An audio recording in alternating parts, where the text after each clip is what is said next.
Jadi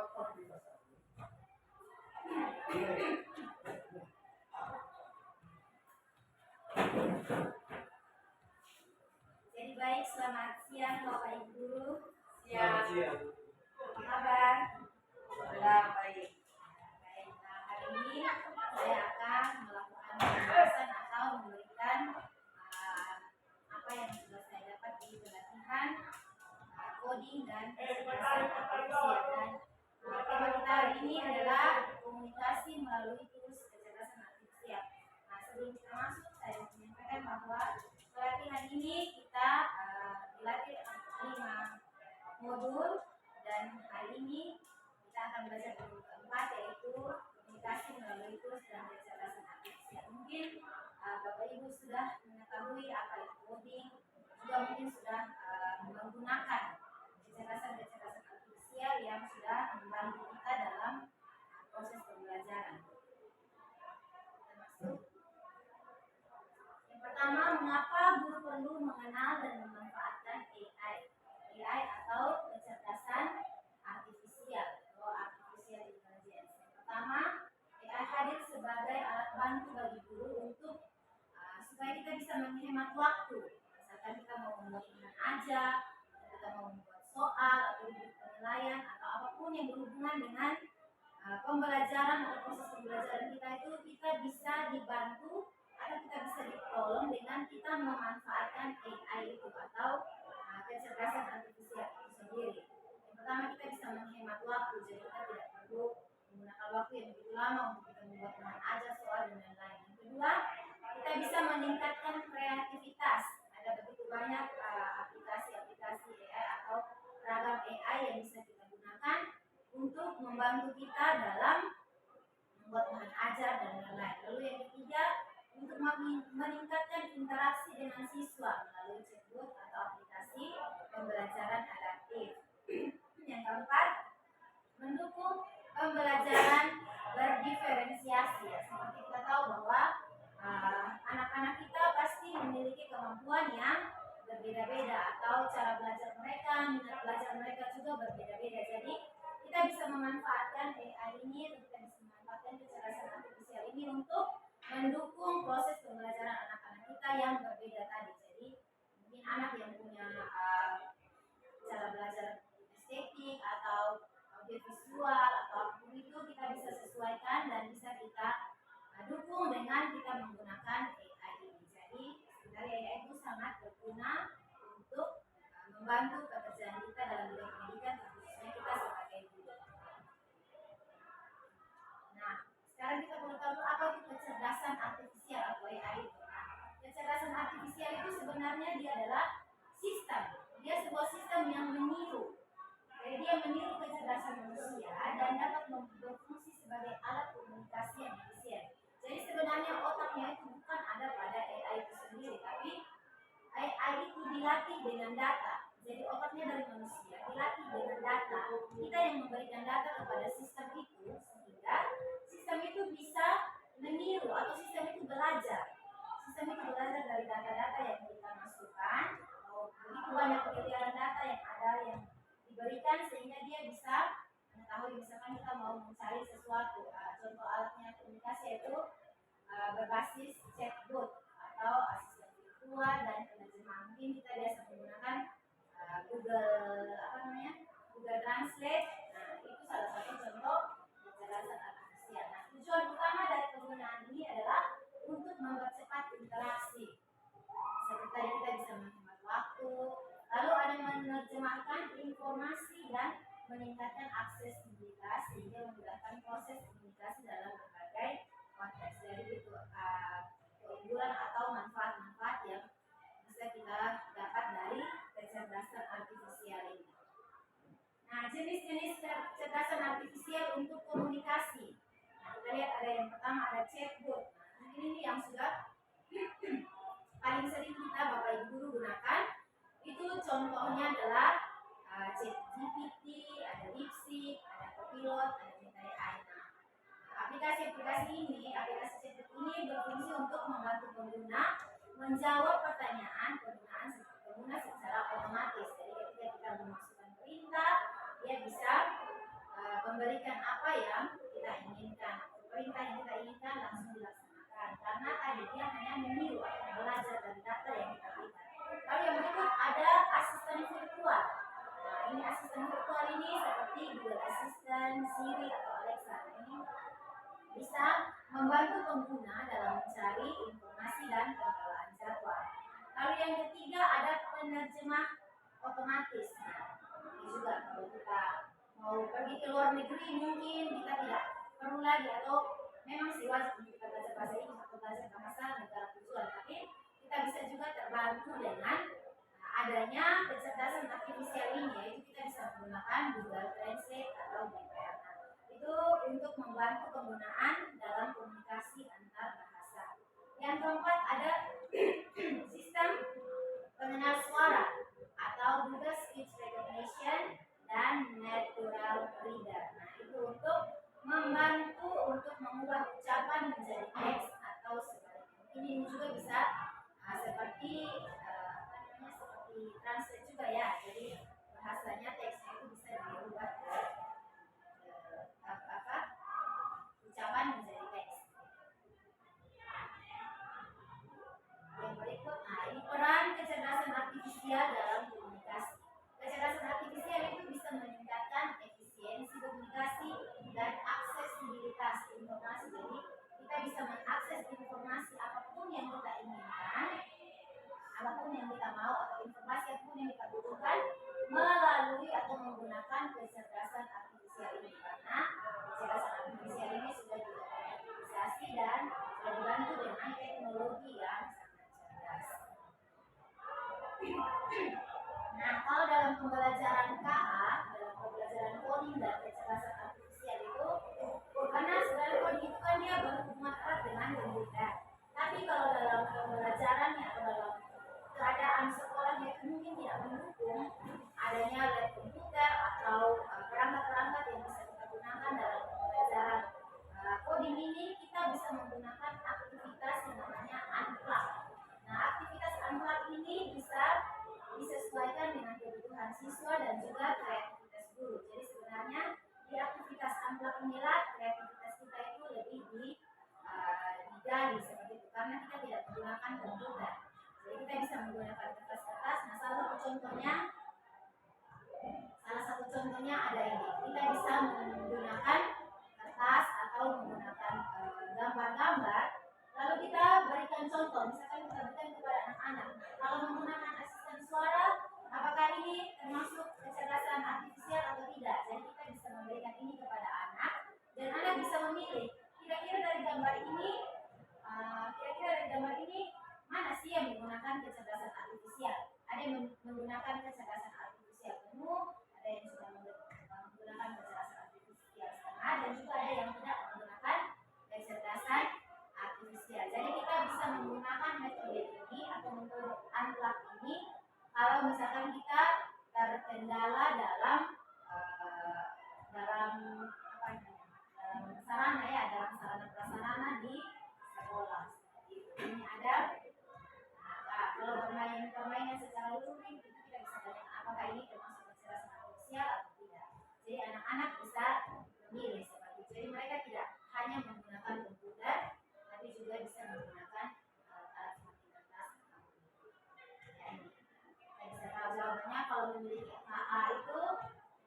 Nah, kalau penggunaan gawai asisten suara itu pastinya termasuk dalam kecerdasan artifisial. Yang mungkin menggunakan KA ada bisa yaitu digital, dan yang tidak menggunakan KA ada tidak gambar di situ, yaitu bermain kuis di gawai, bermain permainan secara luring, dan aksesibilitas blog.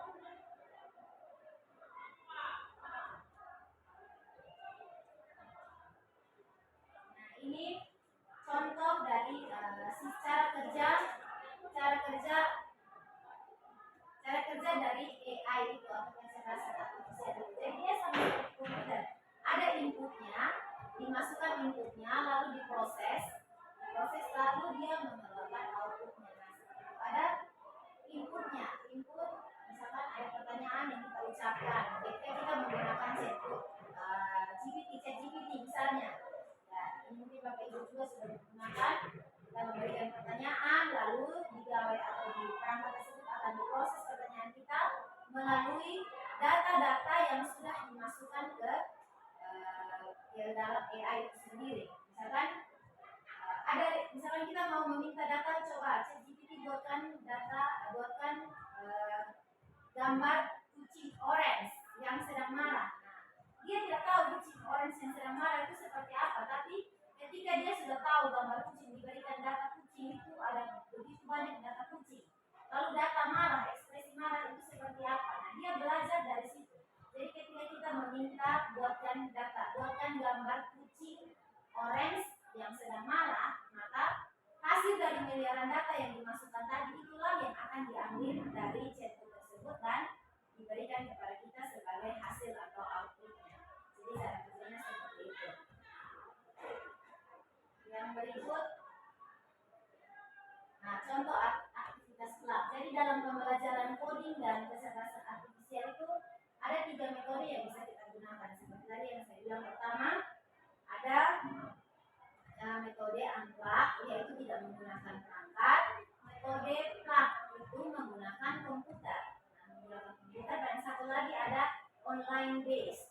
Jadi kita menggunakan internet atau kita menggunakan jaringan. Nah, ini salah satu contoh penggunaan Google Assistant. Jadi kita bisa menanyakan Google, kira-kira apa sih jadwal saya hari ini, dan dia bisa membantu jadwal kita. Mungkin kita sudah membuat jadwal kita di handphone kita masing-masing, lalu kita tinggal menanyakan saja. Lalu setel alarm untuk makan siang jam 12, cari makan terdekat. Jadi kita lebih memudahkan kita untuk mengatur jadwal kita dengan bantuan dari AI. Nah, ini seperti saya katakan tadi, cara kerja aplikasi KA itu input. Nah, di bagian input itu KA itu menerima data dalam bentuk teks, gambar, suara, dokumen, atau sensor. Jadi ketika gambar kucing yang begitu banyak dimasukkan, dia akan mempelajari data itu. Lalu KA itu diprosesnya, KA menganalisis. Dia menganalisis dan menggunakan algoritma dalam pembelajaran mesin. Mohon perhatian. Jam pelajaran ke-6 segera dimulai. Riwayatkan pilihan akan memberikan respon dan tetap fokus pada mata pelajaran berikutnya. gambar atau tindakan otomatis. Jadi ketika kita meminta untuk membuat gambar, ya pasti dia akan mengeluarkan outputnya gambar atau suara ataupun teks. Nah, ini mungkin prompt kita sudah tahu ya. Prompt itu adalah teks atau perintah yang kita masukkan ke dalam sebuah aplikasi KA, atau misalkan kita menggunakan ChatGPT atau Gemini AI. Nah, ada pola-pola yang harus kita pakai gitu supaya KA itu atau AI itu dia bisa memberikan jawaban yang lebih spesifik begitu, yang lebih sesuai dengan apa yang kita inginkan. Nah, yang pertama ada pola create. Ada C-nya itu ada karakter, yaitu peran yang kita inginkan. Kita berperan sebagai siapa? Kalau misalkan saya sebagai guru informatika atau coding, pasti saya menggunakan peran saya sebagai guru informatika. Lalu request itu adalah pertanyaan atau permintaan yang kita mau KA ini menghasilkan. Kita mau KA ini menghasilkan. Yang berikut ada example. Example itu adalah contoh hasil yang diinginkan. Jadi kita mau keluarkan seperti apa. Lalu ada adjustment. Adjustment itu tambahan perubahan yang kita inginkan. Misalkan saya mau dituliskan esai sebanyak 500 karakter. Nah, 500 karakter itu sebagai adjustment atau tambahannya. Lalu ada type of output atau format keluaran. Nah, saya mau teks ini dalam bentuk teks saja, paragraf saja kah, atau dalam bentuk tabel kah, atau dalam bentuk esai apa. Jadi perintah yang kita atau prompt yang kita masukkan itu harus jelas supaya dia mengeluarkan outputnya itu sesuai dengan apa yang kita mau ya. Lalu ada extract atau konteks tambahan. Nah, itu pola prompt yang bisa kita gunakan. Itu yang pertama create. Yang contohnya ini. Contohnya, jadilah seorang guru coding kecerdasan kecerdasan artifisial. Itu tadi adalah bagian C-nya atau karakternya, siapa kita. Jadi kita sebagai guru coding. Lalu buatkan esai tentang manfaat pemanfaatan kecerdasan artifisial dalam kehidupan itu requestnya. Permintaannya adalah kita mau dia membuatkan esai tentang pemanfaatan kecerdasan artifisial. Lalu contohnya dalam bidang pendidikan dan kesehatan di era revolusi. Nah, itu sebagai sampel atau contohnya. Tentunya kita mau bikin dalam bidang pendidikan atau dalam bidang apa, jadi harus jelas contohnya. Lalu ada gunakan bahasa Indonesia yang mudah dipahami oleh peserta didik di kelas 7. Tambahannya adalah kelas 7. Lalu hasilnya dalam format esai. Nah, jadi itu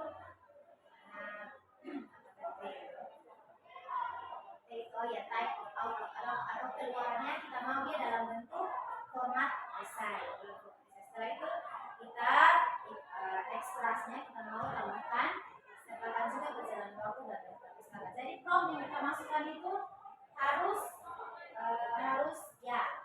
detail dengan pola-pola ya.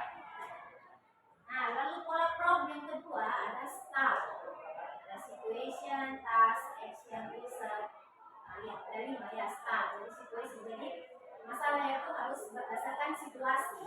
Jadi ini juga bisa sama seperti situasi ini bukan sama seperti karakter tadi. Lalu task, tugas yang harus diselesaikan. Tadi ini seperti requestannya tadi. Jadi kita mau dia membuat tugas apa. Lalu action dan result, itu hasil akhirnya kita mau yang kita masukkan ini dalam bentuk apa. Nah, contohnya ini. Aku seorang guru yang kesulitan dalam membuat soal quotes dan silo. Jadi diberikan adalah pemanfaatan. Jadi intinya adalah prompt yang kita masukkan adalah harus detail. Nah, seperti tadi AI ini adalah dia memberikan kita akses untuk kita mengetahui informasi apa saja yang mau kita dapatkan. Nah, karena dia tidak terbatas dan juga dia tidak ada seperti tidak terbatas, jadi kita harus menggunakannya secara etis dan juga dia mempunyai etika dan risikonya. Jadi kita harus, apalagi kita sebagai guru ya, tentunya pasti kita menggunakan AI ini untuk hal-hal yang bisa mendukung kreativitas kita atau yang bisa mendukung proses pembelajaran. Nah, yang pertama itu kita gunakan AI dengan bijak, etis dan bertanggung jawab dengan memperhatikan hal yang berikut. Jangan menyalin hasil AI mentah-mentah. Kira-kira seperti itu ya. Jadi kita tidak menggantungkan pekerjaan kita tidak menggantungkan tugas-tugas kita itu kepada AI sepenuhnya. Tetapi mungkin kita bisa menggunakan AI itu hanya untuk menolong kita, memberikan masukan-masukan atau apa yang bisa meningkatkan kreativitas kita. Jadi tidak langsung kita serahkan itu kepada si AI ini. Lalu yang berikut kita periksa kebenaran dan faktanya dulu. Apakah tugas ini sudah benar-benar sesuai dengan yang kita inginkan, sesuai dengan fakta, ataukah karena data yang dimasukkan tidak terbatas, jadi orang bisa memasukkan data apa saja. Jadi yang kedua kita harus teliti atau jeli kembali informasi atau apa yang kita dapatkan dari AI. Jadi kita periksa dulu kebenaran faktanya. Yang ketiga kita hargai privasi dan hak cipta. Jadi jangan unggah data pribadi siswa atau guru atau siapapun yang namanya data pribadi ya pasti harus pribadi. Jadi kita harus bisa memilah dan memilih mana yang data pribadi, mana yang data yang bisa kita share ke publik. Nah, apalagi kita sebagai guru kita tidak boleh sembarangan mengunggah data siswa. Yang keempat kita menggunakan AI untuk memperkuat kreativitas dan bukan menggantikannya. Ya, seperti tadi kita kalau sudah ada AI yang membantu, tidak semata-mata kita menyerahkan semuanya hanya kepada AI, tapi kita gunakan AI itu sebagai penolong dalam meningkatkan kreativitas kita sebagai guru sehingga proses pembelajaran dan hasil pembelajaran yang kita inginkan itu bisa tercapai. Ya, mungkin hanya ini saja penimbasan atau timbal balik yang bisa saya sampaikan dari pelatihan yang sudah saya ikuti. Sekian dan terima kasih.